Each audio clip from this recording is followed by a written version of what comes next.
สวัสดีกันแล้วกันเนาะเจอกันกับพวกเราอีกแล้ว Smart Spec หมู่เพื่อนเคยมีปัญหาบ่ที่ว่าอยากโหลดเพลงจากเว็บฟ้ากับเว็บแดงไม่ว่า Facebook กับ YouTube นั่นเองผ่านทางโทรศัพท์มือถือหรือว่าอยากดาวน์โหลดมาแล้วเฮ็ดเป็น MP3 เลยเนาะสามารถเป็นฟังเพลงได้หรือว่าเฮ็ดเป็นวิดีโอเดี๋ยวมื้อนี้เรามีวิธีมาแนะนำก่อนอื่นเมื่อเนาะเดี๋ยวเรามาเบิ่งกันก่อนว่าขั้นตอนมันเฮ็ดจังไดคือเราต้องได้ไปดาวน์โหลดแอปมาก่อนเข้า Chrome เนาะหรือว่าเว็บเบราว์เซอร์ที่อยู่ในโทรศัพท์เราแหละหลังจากนั้นเข้าไป Google เข้าไปแล้วเนาะเราก็พิมพ์คำว่า snaptube เนาะจะเป็นตัวนี้snaptube เข้ามาปุ๊บจะเห็นเป็นเว็บแบบนี้เลยเนาะเราแค่คลิกเบาๆไปปุ๊บจะเห็นแบบนี้หน้าตาแบบนี้เลยโอเคกดดาวน์โหลดแล้วก็รอท่าจากบึ้ดหนึ่งหลังจากที่กดดาวน์โหลดมันจะขึ้นมาเป็นแบบนี้เราก็กดตกลงหลังจากนั้นก็รอท่าให้มันโหลดแล้วคอมไว้นี่คือน้ำอินเทอร์เน็ตโอเคเนาะเดี๋ยวตอนนี้การโหลดแล้วเราก็กดเปิดเลยปึ๊บเราก็ติดตั้งง่ายๆเนาะแบบแอปตัวนี้มันหาอยู่ใน Play Store บ่เห็นเราก็เลยต้องได้โหลดผ่าน Google แบบนี้ผ่านเว็บของมันโดยเฉพาะหลังจากที่เราติดตั้งแล้วเราก็มาเปิดแอปตัวนี้เข้าไปเลยง่ายๆเนาะการลงแอปโอเคหลังจากนั้นเขาก็จะเข้ามาเขาจะเห็นเป็นหน้าต่างแบบนี้เลยเนาะหน้าต่างวิดีโออย่างต่างๆตัวนี้จะเป็นหน้าต่างของ Facebook เนาะหน้าต่างของ Facebook หรือเขามีลิงก์เขาสามารถเอาลิงก์มาวางใส่ได้คล้ายๆคือ Copy ลิงก์มาจาก YouTube บอจากFacebook บอหรือว่าจากเว็บอย่างต่างๆที่เขาสามารถเอามาวางได้จาก Facebook เขาก็ Copy เป็นลิงก์ในวิดีโอในโทรศัพท์เขาเนาะมันจะให้เซฟเป็นลิงก์เนาะเขาก็แค่เอามาวางใส่ในที่นี้เดี๋ยวจะแนะนำแต่ YouTube นะ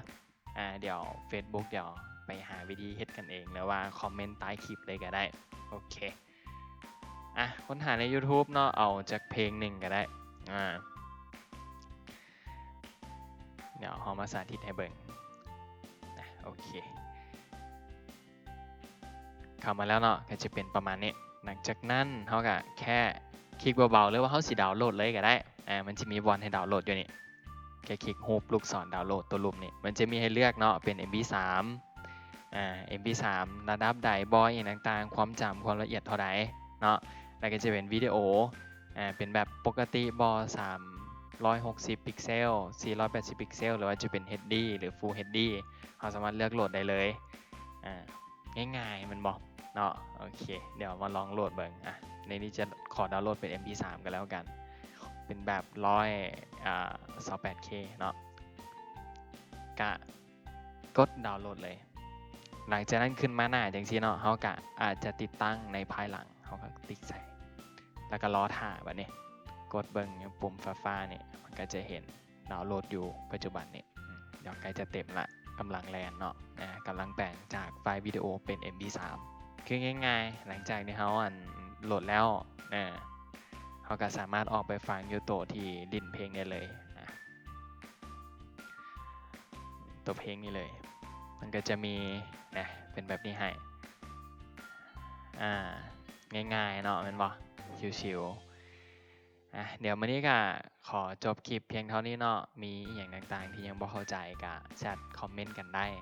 ถึกใจไพ่เนาะกดไลค์กดแชร์ให้เด้อเนาะเพื่อเป็นกำลังใจให้ทีมงานเราเฮ็ดคลิปดีๆแบบนี้ออกมาอีกเดี๋ยวคลิปต่อไปจะเป็นทริควิธีการใส่อย่างต่างๆเดี๋ยวกดติดตามกดไลค์กดแชร์เพลงนี้ได้เลยเนาะเราทานจะบ่พลาดความรู้ใหม่ๆเกี่ยวกับเรื่อง IT บ่ว่าจะเป็นสมาร์ทโฟนโน้ตบุ๊กคอมพิวเตอร์อย่างต่างๆเอาเป็นว่าขอบใจกันแล้วกัน